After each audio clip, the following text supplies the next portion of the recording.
5장 1절부터 11절까지입니다. 우리 한 절씩 번갈아 읽때 제가 먼저, 그 다음은 여러분들이, 그리고 마지막 절은 함께 읽도록 하겠습니다. 제가 먼저 읽겠습니다. 형제들아, 때와 시기에 관하여는 너희에게 쓸 것이 없음은 주의 날이 그들이 평안하다 안전하다 할 그때에 임신한 여자에게 해산의 고통이 이름과 같이 멸망이 갑자기 그들에게 이르리니 결코 피하지 못하리라.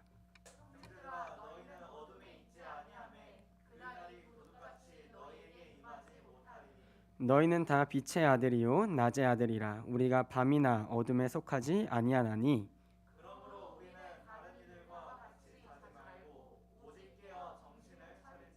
자는 자들은 밤에 자고 취하는 자들은 밤에 취하되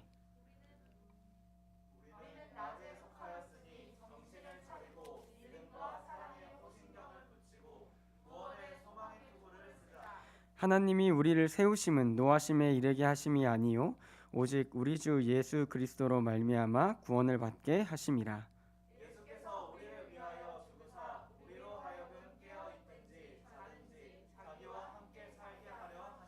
우리 함께 읽겠습니다. 그러므로 피차 권면하고 서로 덕을 세우기를 너희가 하는 것 같이 하라. 아멘. 우리 이 시간 할 수 있다 하시니는 찬양. 아멘. 제가 잠시 기도하도록 하겠습니다. 하나님 아버지 감사합니다. 오늘 우리가 믿음으로 말미암아 우리의 소속을 점검하게 하시고 또 소속 안에 있는 자들이 믿음으로 무엇을 바라보며 살아야 할지 알게 하여 주시옵소서. 우리의 귀를 열어주시고 우리의 마음을 열어주시옵소서. 죄투성인 우리를 씻겨주시고 주님의 흰옷으로 입혀주시옵소서. 감사드리며 예수님의 이름으로 기도합니다. 아멘. 우리 옆에 분과 이렇게 인사합시다. 하루가 천년 같습니다. 하루가 천년 같습니다. 고대입니다. 고대. 그래도 참 감사한 게 금식하면서 저번 그리고 저저번 금식보다는 좀 이렇게 힘이 덜 딸리는 것 같아요. 특히 이번에는 뭐 식욕이 별로 없더라고요. 뭔가 막 드시고 계셔도 먹고 싶다는 생각이 별로 안 들어서 다행인 것 같아요. 아니었으면 뭐라도 지금 몰래 훔쳐 먹었을 텐데 주님이 보호하심으로 지켜주시는 것 같습니다. 우리가 지금 오후 예배 때 소속에 관하여서 계속 말씀을 나누고 있습니다. 그래서 첫 번째는 소속부터 바꿔야 한다. 우리가 지금 죄와 사망의 소속에 반드시 속해 있는데 그것을 예수 그리스도의 피로 소속부터 바꿔야 이제 참 신앙의 시작이 된다. 그리고 지난주에는 소속에 대한 점검이 반드시 필요하다라는 제목으로 말씀을 전했습니다. 우리가 신앙을 갖고 있다라고 스스로 착각하기가 너무 쉽습니다.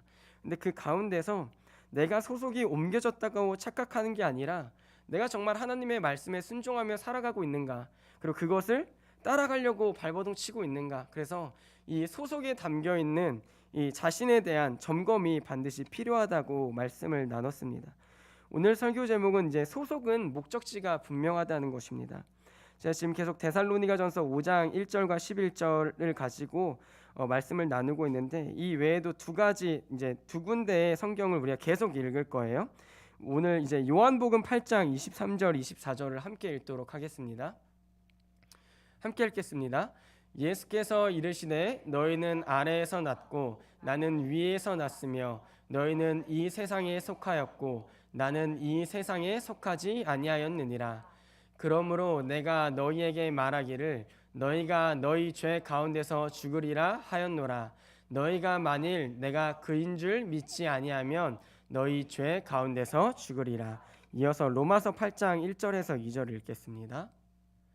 함께 읽겠습니다.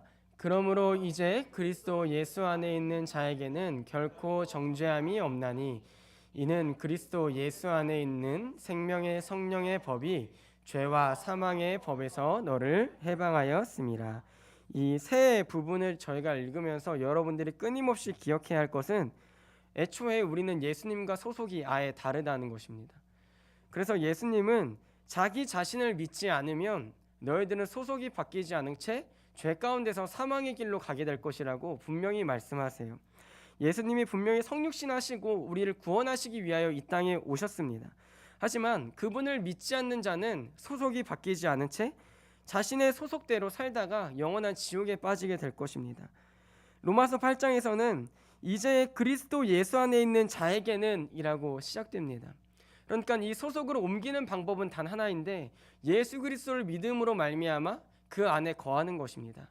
그리고 그것을 통치하는 법이 온전히 바뀌었을 때에 오늘 목사님이 일부 설교에도 나눠주셨던 것처럼 우리의 행동들이 다 하나님 앞에 책에 기록될 텐데 소속이 바뀐 자들은 생명책에 기록되어 있다는 거예요. 그래서 그 생명책에 이름이 있으면 우리의 어떤 행실을 갖고 있던 그 믿음 때문에 하나님이 생명책의 이름만 보시고 그 전의 행실과 모든 죄악들을 씻겨주신다는 것입니다. 오늘 그래서 우리가 이 소속이 바뀐 자들이 어떤 목적지를 향해서 살아가야 하는가, 그리고 그 목적지가 왜 분명한가에 대해서 얘기를 나누려고 합니다. 이 범죄 심리학 용어 중에 이 스톡홀름 증후군이라는 말이 있어요. 대부분 아시겠지만 모르셔도 상관없습니다. 사는데 지장이 별로 없어서 제가 이제 이번 주 금식을 하면서 우리는 정말 스톡홀름 증후군에 이 뼈저리게 빠져 있는 사람이다 그런 생각을 했는데요. 이 스톡홀름 증후군이란 말은 이 어떤 사람이 인질이 됐는데 그 범죄자의 심리에 동화가 되는 거예요. 그 범죄자에게 연민을 느끼고 사랑을 느껴서 이 사람은 날 납치한 게 아니라 날 보호하려고 했다. 이런 식으로 이제 범죄자의 심리적으로 아예 빠져드는 현상을 스톡홀름 증후군이라고 합니다. 근데 우리 인생이 그거와 마찬가지라는 거예요. 이 마귀가 이 죄가 우리를 반드시 잡고 있는데 사실 우리 자체가 죄와 마귀와 똑같죠. 근데 예수님이 믿음을 주시려고 오셔도 우리는 계속 거부하는 거예요. 예수님 이 마귀 그렇게 나쁜 마귀 아니에요. 예수님 이 마귀 그나마 좀 괜찮아요. 마귀에 대한 변호를 우리가 하면서 살고 있는 거예요. 어떤 문제를 가지고요? 믿음이 없기 때문에. 그래서 예수님이라는 경찰이 딱 나타났을 때 예수님이 말하는 것을 믿지 않고 우리는 우리와 오랫동안 동화되었던 그 마귀의 말을 더 신뢰하고 마귀를 더 사랑하는 것이 소속이 바뀌기 전 우리의 삶과 똑같습니다. 그래서 소속이 바뀌고 나서도 사실 그러한 경향들이 굉장히 많아요. 그러한 경향들이 내 삶에 조금 이롭거나 내 삶에 조금 와닿는 부분이 있으면 말씀을 따르기보다 우리는 마귀를 따를 때가 훨씬 많거든요. 그게 더 편하고 그게 더 합리적이기 때문에. 근데 하나님은 오늘 말씀을 통하여서 우리가 어떻게 하면 그 스톡홀름 증후군에서 벗어나고 우리가 온전히 하나님의 것을 바라볼 수 있는지를 제시하고 계십니다. 히브리서 11장 3절입니다.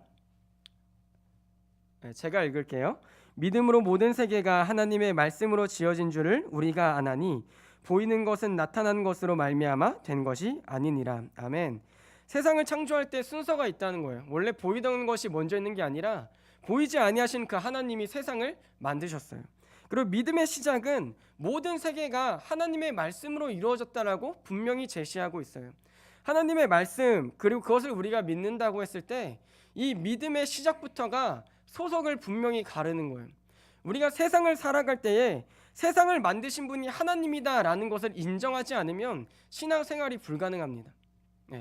그래서 우리가 믿음을 갖고 싶다, 믿음이 있어야 된다, 그리고 나에게 믿음이 있는가 했을 때 세상의 모든 주권이 누구에게 있는가라는 확실한 고백이 우리 안에 없다면 그것은 믿음이 아니라 믿음이 있는 척하는 경우밖에 되지 않아요.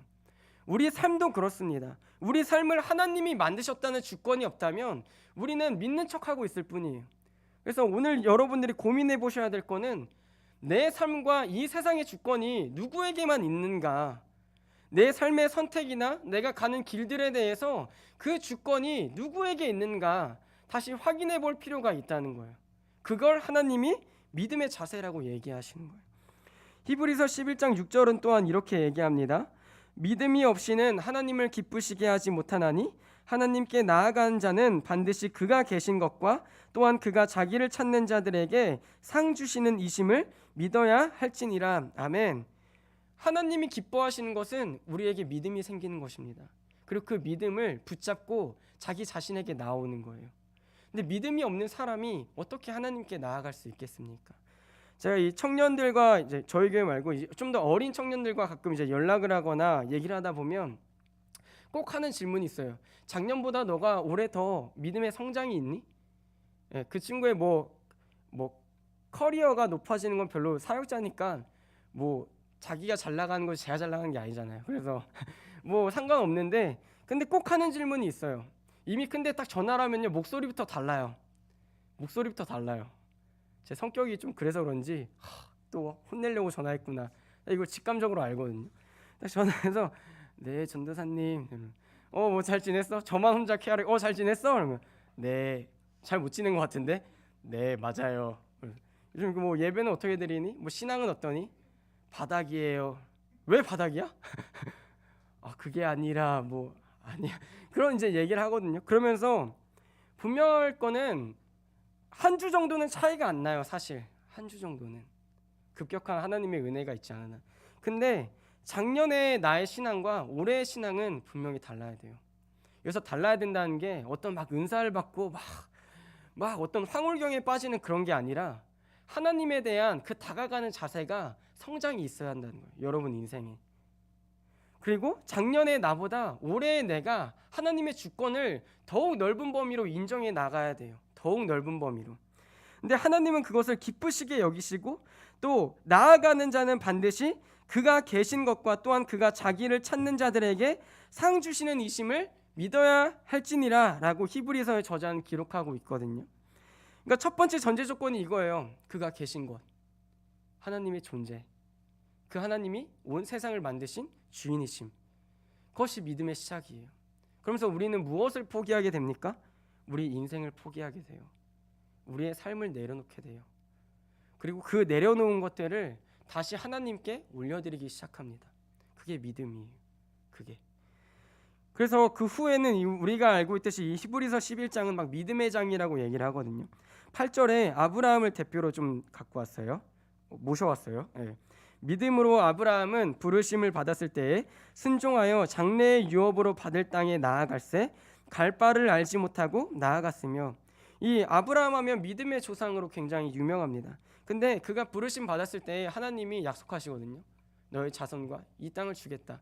근데 아브라함이 모르고 나아갔다는 거예요. 그곳이 어딘지 모르고 그냥 나아간 거예요. 따라간 거예요. 먼저 출발하고 그 다음 이 땅이 너 땅이 될 거야 이 약속을 하시거든요. 근데 믿음이란 이 원장님의 말씀처럼 엉터리예요. 엉터리. 그냥 절벽 앞에 세워놓고 야 뛰어. 제가 생각하는 믿음은 그래요. 야 뛰어. 근데 그게 발이 떨어지냐고요. 발이 바로 앞에 딱 이 누가 봐도 떨어지면 죽는 그 절벽인데, 근데 하나님은 야 나 믿고 뛰어, 그 얘기를 하세요. 근데 저도 뭐 사역자지만 그게 쉽겠습니까? 뭐 목사님이라고 쉬우시겠어요? 전 결코 그렇지 않다고 여기거든요. 믿음의 그 결정과 믿음의 선택들은 결코 쉽지 않은데 아브라함이 믿음으로 하나님 앞에 고백하고 그 집에서 우선 나온 거예요.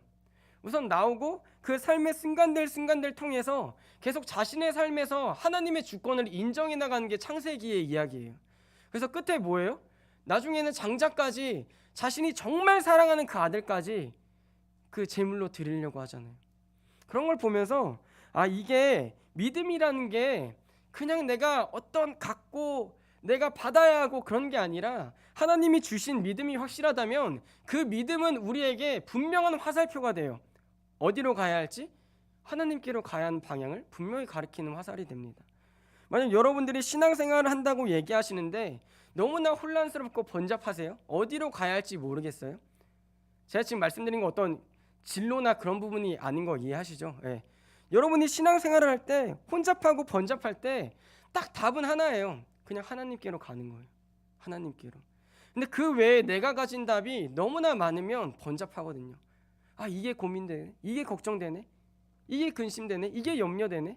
근데 하나님이 원하시는 건 그 모든 것들을 통하여서 지금 그 순간에 내가 하나님을 바라보기를 원하신다는 거예요. 그리고 그걸 하나님이 믿음으로 여기시고 기쁘시게 받아주신다는 거예요. 히브리서 11장 39절 40절은 이렇게 고백합니다. 이 사람들은 다 믿음으로 말미암아 증거를 받았으나 약속된 것을 받지 못하였으니 이는 하나님이 우리를 위하여 더 좋은 것을 예비하셨은즉 우리가 아니면 그들로 온전함을 이루지 못하게 하려 하심이라. 아멘. 구약의 믿음의 성도들은 다 증거만 받았어요. 근데 우리는 지금 뭐가 있어요? 그 약속의 결과인 예수 그리스도가 우리 앞에 계신 거예요. 이미 그것을 다 이루신 거예요. 약속을. 예수님은 누구신가? 마태복음 1장 21절은 이렇게 기록합니다. 아들을 낳으리니 이름을 예수라 하라. 이는 그가 자기 백성을 그들의 죄에서 구원할 자심이라 하니라. 아멘. 우리가 하나님을 믿는다는 건 자기의 죄성을 철저히 인정하는 겁니다. 그리고 자기 안에 어떤 가능성도 없다는 것을 무릎 꿇고 인정하는 거예요. 근데 우리 안에 끊임없이 죄는 어떻게 얘기하냐면 그 정도면 됐다고 얘기하고 이 정도면 충분하다고 얘기를 해요. 그래서 아주 숨 막히는 거예요. 교회 생활이 은혜가 없으면. 제가 이제 목사님과 함께 얘기하면서 이런 얘기를 나눴는데 우리 교회는 정말 강단에 은혜가 넘쳐야 된다. 왜냐하면 은혜가 떨어지면 그게 바로 율법이 되는 거거든요. 매일 예배를 시작해도 자기가 그 매일 예배 가운데 은혜를 못 누리면 그건 진짜 끝없는 율법이거든요. 엄청 잔인한 율법이에요. 생각해 보세요. 교회 나온 게 의미가 없는데 매일 반주자여서 혹은 설교자여서 혹은 목사님 눈치 보여서 저녁마다 와야 돼요. 근데 매일 예배 가운데 은혜고 뭐고 하나도 없어. 몸만 힘들어. 그럼 그것만큼 무서운 율법이 어디 있겠어요? 그것만큼 잔인한 신앙생활이 어디 있겠어요? 그래서 우리는 사역자들은 또한 그리고 성도들은 또한 이 강단에서 이 예배 가운데 주님이 주시는 은혜가 반드시 있기를 사모해야 돼요. 사역자들은 말씀을 통하여서 하나님의 은혜가 부어지기를 소망하고 성도들은 말씀을 통하여서 내가 오늘 먹을 은혜, 내가 오늘 누릴 은혜가 반드시 있어야 됩니다. 그래서 매일 예배가 시작되거나 아니면 지금도 홈런을 진행하고 있죠. 근데 그 순간들이 여러분들에게 은혜가 되기를 축원합니다. 물론 제게도 은혜가 되기를 축원합니다. 근데 그 죄성을 걷어내고 예수님이 이 땅에 오셔서 내 백성을 구하러 이 땅에 오셨다는 거예요. 그게 약속의 결론이에요. 구약 성도들이 바라고 쫓던 믿음을 따라 쫓던 그 결과 열매입니다. 바로 예수 그리스도의 성육신하심. 예수님이 오심으로 말미암아 우리에게 분명히 말씀하세요. 너희와 내 소속은 달라. 근데 너희가 원래 소속대로 살아가면 반드시 죽는다. 그러니까 나를 믿어야 돼. 오늘 우리가 다른 거 붙잡는 게 아니고요. 믿음으로 반드시 바라봐야 할 것은 예수 그리스도입니다. 그래서 소속에 속한 사람은 목적지가 분명해요. 목적지가 분명하다는 얘기가 무슨 얘기냐면 우리가 삶을 살아가다 보면은 사실 인생이라는 게 어떻게 될지 모르는 거잖아요. 계속 반복되는 것 같기도 하고 또한 좋은 일이 생기기도 하고 안 좋은 일이 생기기도 하고 앞날을 우리가 아무도 알 수 없어요. 지금 이 순간에 내가 A라는 선택을 할까 B라는 선택을 할까 그 고민 가운데 살아가는 분들이 아마 청년의 때일 겁니다. 뭐 청년의 때이기만 하겠어요. 나이를 먹고 결혼을 하고 자녀가 생겨도 이 선택의 순간에 끊임없이 놓여지게 되거든요. 목적지가 분명하지 않으면 우리 인생은 계속 방황하는 거예요. 하나님이 원하시는 길이 일자길인데 일자로 쭉 뻗어져 있는 길이라고 생각해 보시면 목적지가 분명히 여기 있어요. 근데 내가 그 목적지를 알고 있다면 길을 어긋났을 때도 우린 다시 돌아가게 돼 있어요. 왜? 내 목적지가 분명하니까. 내 목적지가 저기인 것을 내가 아니까. 근데 이 목적지가 없으면 교회를 아무리 다녀도 그냥 가는 대로 가는 거예요. 끝없이 내가 원하는 대로, 내가 바라는 대로, 내가 생각하는 대로. 그렇게 가다가 목적지가 있어요. 분명히 있어요. 목적지가 어디예요? 지옥입니다. 냉정하게 말씀드리지만 지옥입니다. 하나님이 원하시는 목적지는 분명해요. 그리고 그 목적지를 누가 알려주냐면 하나님이 우리에게 주신 그 믿음이 가리키고 있습니다. 우리 눈앞에 선하게. 그래서 우리에게 그 길이 가는데 사실 길이 쉽지 않잖아요. 예수님을 믿는다는 게 쉬우세요? 다 어려우세요? 왜 이렇게 신앙생활 어렵게 하세요?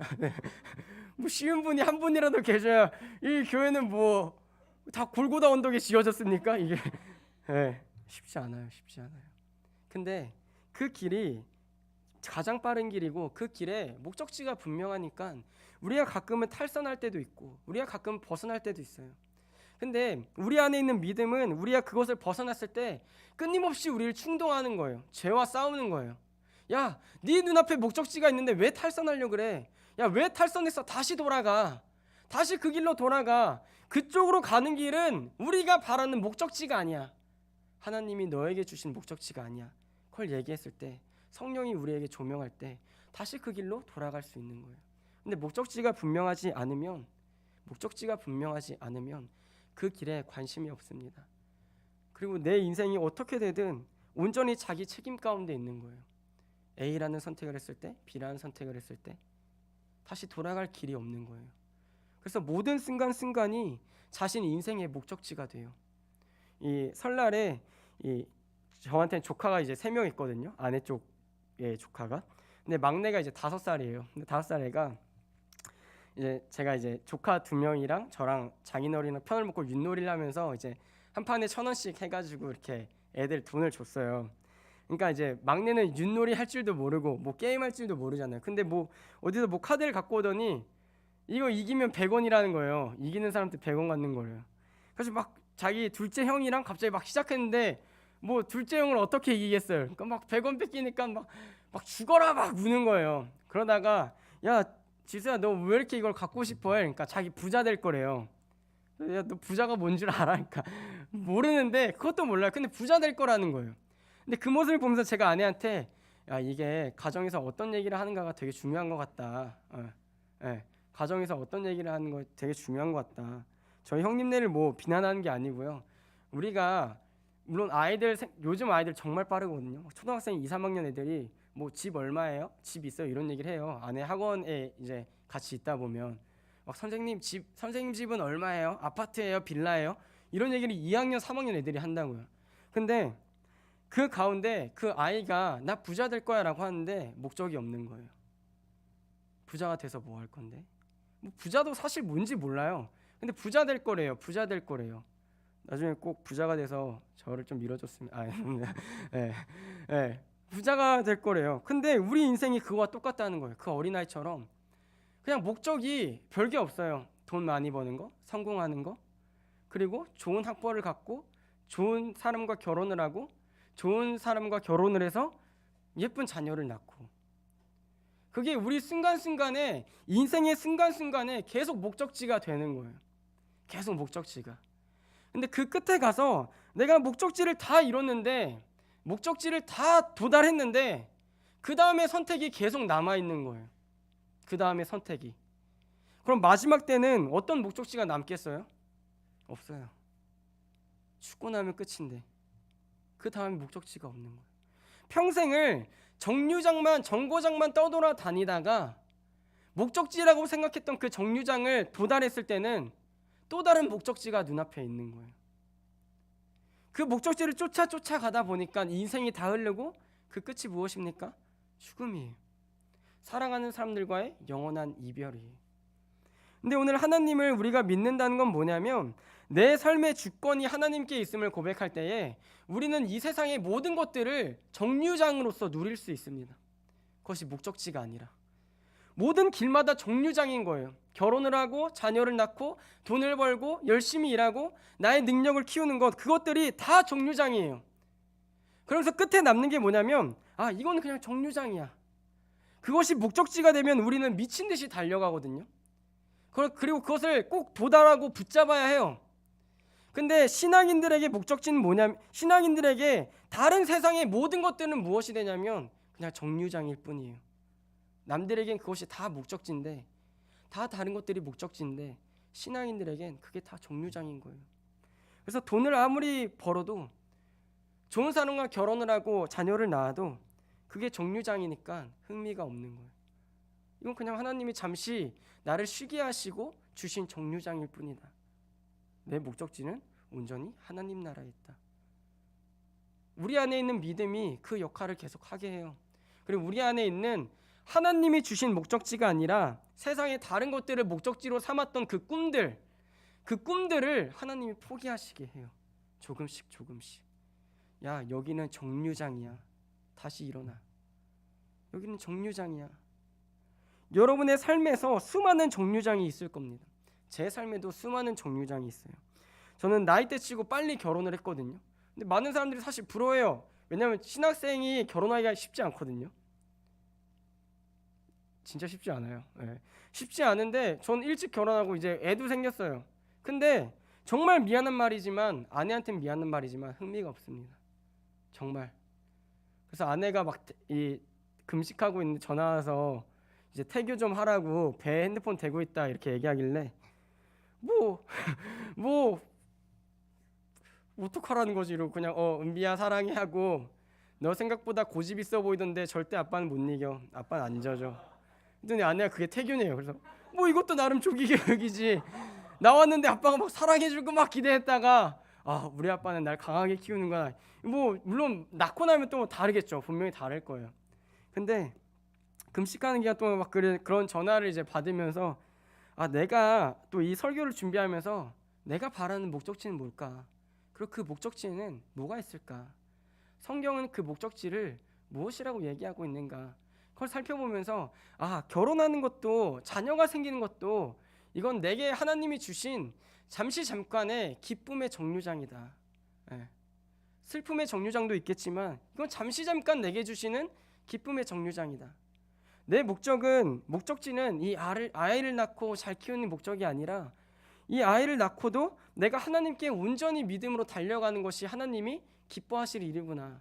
그래서 믿음은 우리 안에서 우리가 누구를 기뻐하게 만들어야 하는지를 끊임없이 만들고 또 우리 안에 있는 믿음은 계속 그 안에서 역사를 하면서 우리 인생의 다른 수많은 것들이 잡았던 모든 것들이 정류장이라고 여기게 하는 거예요. 믿음은 무슨 일을 합니까? 하나님을 선하시다고 고백하게 합니다. 믿음은 또한 무슨 일을 해요? 하나님만이 의로우시다고 고백하게 해요. 우리는 하나님을 본 적도 없어요. 근데 우리 안에 있는 믿음은 그 고백을 철저히 받아내게 합니다. 믿음은 우리 안에서 우리가 철저한 죄인임을 다시 고백하게 해요. 또한 회개하게 해요. 그 눈물을 하나님이 기뻐하신다고 얘기를 해요. 그 무릎을 원하세요. 다른 사람들이 보기에 기도하고 울면서 기도하고 회개하는 게 이 이성적인 일은 아니잖아요. 근데 하나님은 그것을 원하세요. 왜? 우리 안에 주신 믿음 때문에. 골로새서 1장 15절 23절을 우리가 함께 읽을 텐데요. 좀 길어서 한 절씩 번갈아 읽겠습니다. 제가 먼저 읽겠습니다.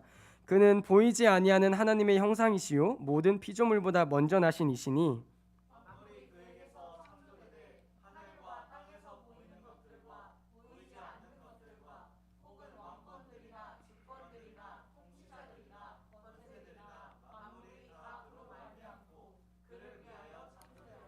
또한 그가 만물보다 먼저 계시고 만물이 그 안에 함께 섰느니라.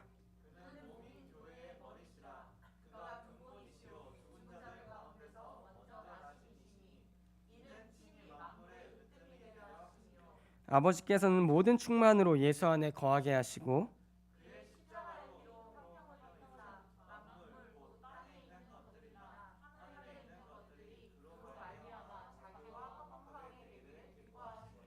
전에 악한 행실로 멀리 떠나 마음으로 원수가 되었던 너희를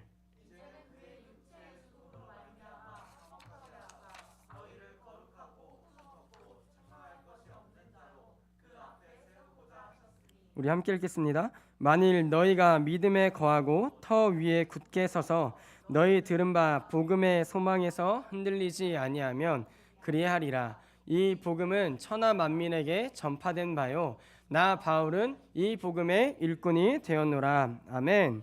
저희가 아까 히브리서 11장을 살펴봤을 때 모든 세계가 하나님으로 말미암아 지어졌다. 근데 이 골로새서 1장 15절에서 23절에서는 그 모든 만물이 누구를 위하여 지어졌는가 했을 때 예수 그리스도를 위하여 지어졌다라고 고백하고 있거든요. 그러면 우리도 똑같은 거예요. 우리 인생은 예수님을 위하여 지어진 거예요. 이걸 믿으셔야 돼요.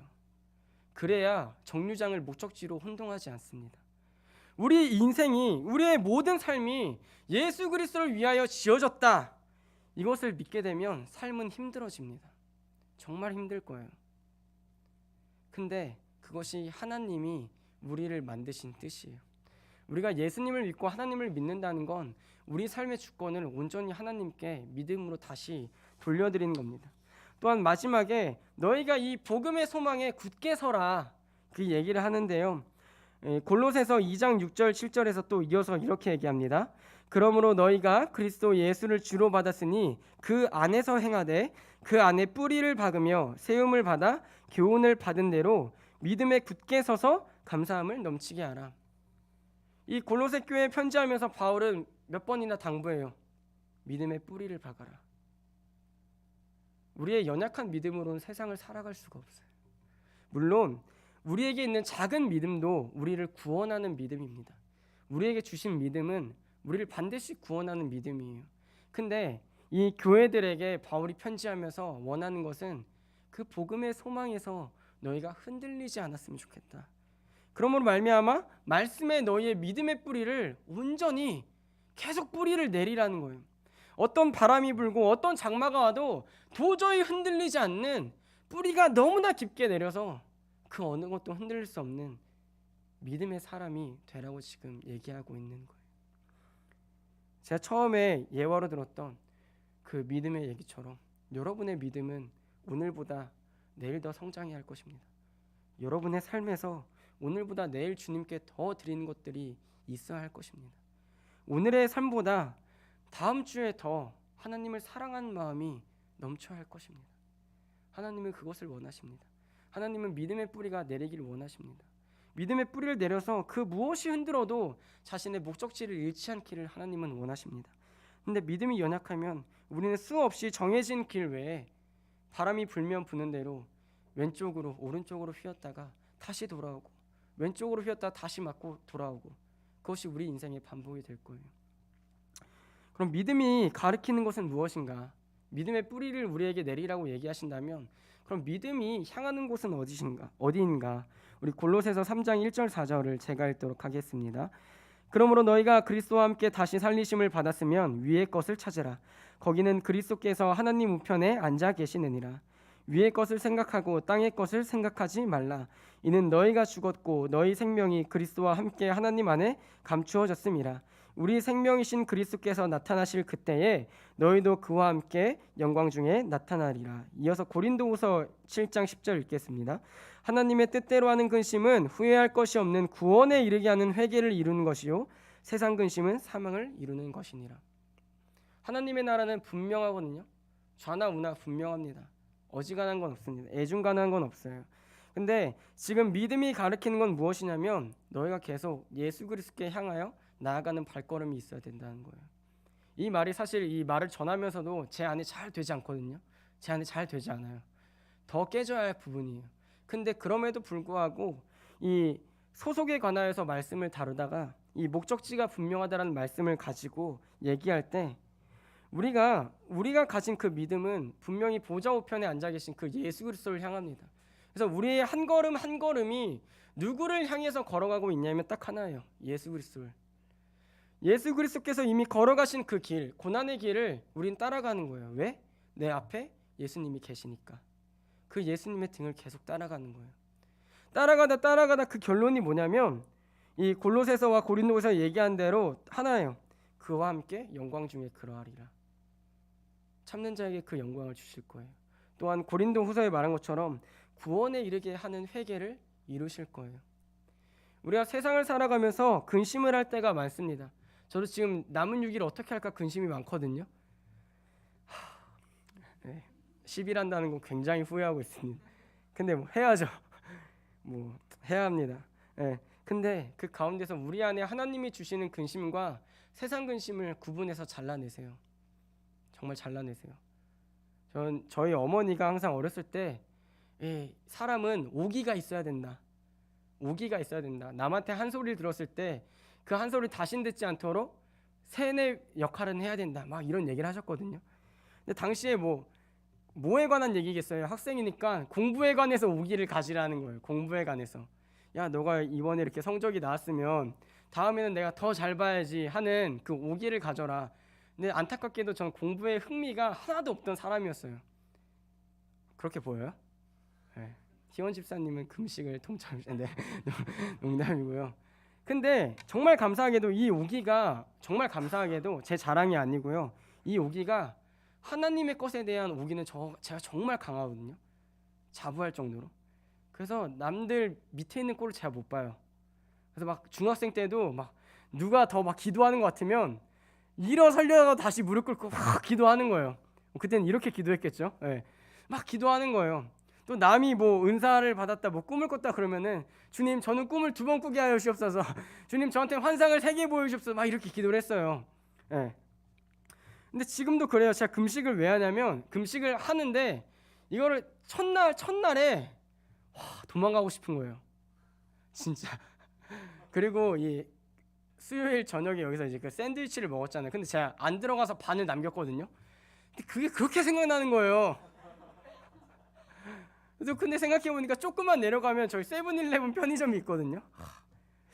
목요일까지 먹고 금요일부터 한다고 할까? 그런 생각이 막 드는 거예요. 둘째 날은 좀 배가 안 고팠어요. 그래가지고 둘째 날은 몸이 안 좋아가지고 막 시체처럼 누워 있는데, 또 이제 어제 낮에 이제 그 제가 지낸 히라칸에 다른 이제 청년들이 지내요. 근데 밖에서 막 야 우리 김밥 있는데 라면 사올까? 막 저녁에 쫄면이라는데 그거 같이 먹을까? 막 얘기를 하는데 도망갈까? 지금이라도 문 열고 도망갈까?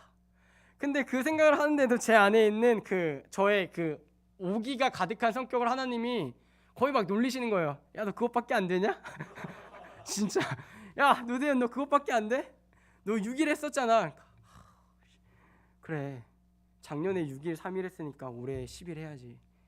그 안에 오기가 내가 죽으면 죽었지 10일 절대 포기 못한다. 그걸 하나님 막 역으로 사용하시는 거예요. 그래서 우리 안에 있는 믿음은 세상의 것을 보게 하는 게 아니라, 세상의 것으로 채우려고 하는 게 아니라, 하나님은 우리 안에 믿음을 주셔서 그 믿음이 뿌리 내리기를 원하고, 그 뿌리 내린 그 나무가 장성해서 하나님께 닿기를 원하시는 거예요. 우리 힘으로 우리 능력으로 하는 게 아니라 우리 안에 주신, 하나님이 선물로 주신 그 믿음이 우리를 계속 그 길로 몰아붙이는 거예요. 그 길로. 그러면서 예수님의 그 40일 금식을 묵상할 수밖에 없었는데, 예수님은 능력도 되시잖아요. 솔직히 돌을 떡으로 만들 능력도 되시거든요. 근데 저는 나도 이제 세븐일레븐까지 걸어갈 능력이 있다. 네, 그 정도 힘은 될 것 같다. 걸어서 먹을까? 막 이 생각이 끝없이 있는데, 예수님 그냥 돌 들고 얍 하면 이게 떡이 되는 거예요. 그걸 어떻게 참으셨을까? 그러면서 이제 또 그런 생각을 하면서 그래 내 주님 따라간다고 하는데 세븐일레븐까지 걸어가서 뭘 주워 먹느니 여기서 그냥 이 객사 한 채로 발견된 게 낫다. 그래서 한 번은 그 하늘문에 하늘이라는 애가 있거든요. 저 이제 수소문해가지고 방을 찾아와서 막 놀리는 거예요. 전사님 저 좀 이따 뭐 먹으러 가는데. 그래서 내가 나가. 그리고 너는 수요일 금요일 날 내가 살아있는지 꼭 확인하러 와. 그러니까 알겠대요. 그러니까 제가 늦게 발견된 일은 없을 것입니다. 네. 뭔 얘기하다 일로 빠졌는지 모르겠는데, 근데 그 믿음이 우리의 목적지가 분명하고 그 분명한 곳을 끊임없이 가르쳐요. 세상의 근심을 하지 말라는 얘기가 아니에요. 근데 그것이 하나님이 원하시는 근심이 아니면 믿음으로 말미암아 잘라내라는 거예요. 그리고 우리 안에 정말 하나님을 향한 근심이 생긴다면 그 근심을 붙잡고 끊임없이 기도하셔야 돼요. 그게 하나님이 원하시는 거기 때문에. 내가 가진 그 문제들, 세상의 문제들로 고민하고 기도하라는 게 아니고요. 내 안에 하나님을 닮아가고 싶은 그 강한 근심이 있는데, 이것을 넘어서면 하는 근심이 있는데, 그것을 놓고 기도하시라는 거예요. 그때 우리에게 믿음은 분명할 역할을 해줄 겁니다. 어떤 역할이요? 네 눈앞에 목적지가 분명히 있다는 것이요. 요한계시록 4장 8절 11절은 이렇게 기록하고 있습니다. 마지막 절만 읽을게요. 우리 주 하나님이여 영광과 존귀와 권능을 받으시는 것이 합당하오니 주께서 만물을 지으신지라. 만물이 주의 뜻대로 있었고 또 지으심을 받았나이다 하더라. 아멘. 앞에 부분은 7교회에 대한 그 예수님이 말씀하신 것들이거든요. 그리고 그것이 끝나고 나서 이제 하나님 나라의 예배가 시작되는 거예요. 24장로와 내 생물과 거기 있는 성도들이 자기의 관을 다 올려드리면서 하나님은 존귀하십니다. 하나님만이 영광스러우십니다. 그 얘기를, 예배의 장면이 이 요한계시록 4장에 나와 있거든요. 그게 우리 인생의 목적지예요. 목적지. 하나님이 우리를 만드셨고 하나님이 만물을 지으셨는데 그 만물을 지으신 이유가 뭐냐면 예수님을 위하여 지으셨거든요. 그러니까 우리 인생의 목적지는 하나님 나라에 들어가서 나를 위하여 대속하신 그 예수님께 우리에게 주셨던 그 믿음의 관을 다시 올려드리며, 주님 제 힘으로 올라온 거 아닙니다. 주님이 주신 믿음 아니었으면 저 수십 번, 몇 번, 몇백 번 탈선했을 사람이에요. 근데 하나님이 주신 그 믿음이 내 안에서 끊임없이 우리에게 목적지가 있다는 것을 얘기했을 때, 제가 어긋나서도 다시 돌아오게 하고, 제가 멀리 갔어도 그 믿음이 나를 질책해서 그 정로로 오게 했습니다. 그래서 주님, 제가 하나님 나라에 온 건 저 때문이 아니고 온전히 예수 그리스도 덕분입니다. 주님 때문에 제가 이 자리에 올 수 있었습니다. 그 고백이 모든 신앙인들의 목적지예요. 그것만큼 우리에게 기쁜 일이 없고 그것만큼 우리에게 보람되는 일이 없어요. 또한 하나님 입장에서도 그것만큼 기뻐하실 일이 없어요. 어떤 거요? 우리가 예배를 드리러 하나님 나라에 와서 하나님께 온전한 예배를 드리는 것. 이사야 43장 21절은 이렇게 기록해요. 이 백성은 내가 나를 위하여 지었나니 나를 찬송하게 하려 함이니라. 하나님은 우리를 지으셨을 때 분명합니다. 너희는 나를 찬양하게 하려고 지었어. 근데 이게 왜 안 되냐면 우리 인생의 주권을 우리가 놓지 않기 때문입니다. 분명합니다. 찬양이 잘 안 되는 이유는 단 하나예요. 인정하기가 싫거든요. 내 머리 위에 누가 있다는 걸 인정하기가 싫어요. 그리고 내 삶의 모든 순간들이 그분의 은혜라고 고백하기를 싫어하는 게 우리 인간의 본성입니다. 근데 오늘 우리가 소속이 바뀌었고 내 소속을 분명히 자기 점검할 때 들어간 요소 중 하나가 뭐냐면 우리의 목적지가 분명한 거예요. 여러분이 기도하거나 여러분이 찬양할 때 여러분의 목적지가 믿음으로 정말 밝게 보이기를 원합니다. 그 목적지의 끝은 딱 하나인데 하나님 나라에서 내가 예배드리고 싶습니다. 그래서 이 땅의 예배는 정말 가장 중요한 예행 연습이에요. 하나님 나라 들어가기 전에 이 땅의 예배는. 그래서 우리가 바라야 될 거는 모든 예배 순간마다 하나님의 은혜가 부어지기를. 정말 하나님 나라에서 예배드릴 건데 우리가 그 예배가 지금 이 땅에서 드려지기를 간절히 바라는 마음으로 예배자가 되어야 할 것입니다. 여러분의 믿음이 저와 함께 그리고 우리가 모두 함께 성장하기를 원합니다. 그 어떤 바람이 불어도 흔들리지 않기를 원합니다. 그리고 우리가 한 소속일 때에 분명한 목적지가 눈앞에 있을 때 그 목적지를 향하여 우리가 함께 걸어갔으면 좋겠습니다. 그 길이 결코 쉽지 않겠지만 주님이 주신 믿음으로 말미암아 주님이 베푸신 그 믿음의 선물인 믿음으로 말미암아 우리가 그 믿음을 따라갈 때에 우리는 분명히 그 목적지에 당도할 겁니다. 그리고 그날에 우리는 우리 힘으로 온 게 아니라 주님의 믿음 때문에 주님이 주신 믿음 때문에 우리가 이 자리에 올 수 있었습니다라고 고백하며 하나님께 영광을 돌리게 될 것입니다. 시간 우리가 짧게 기도하기를 원합니다. 주님, 내 안에 믿음이 성장하게 하여 주시옵소서. 그 믿음이 밝히는 그 목적지가 분명히 보이게 하여 주시옵소서. 삶의 모든 순간들이 내가 원하는 것들이 목적지가 되는 것 아니라 믿음이 가리키는 것만이 내 삶의 목적지가 되게 하시고 그 외에 나머지는 정류장처럼 내가 여기게 하여 주시옵소서. 우리 주여 한번 부르짖고 기도하시겠습니다.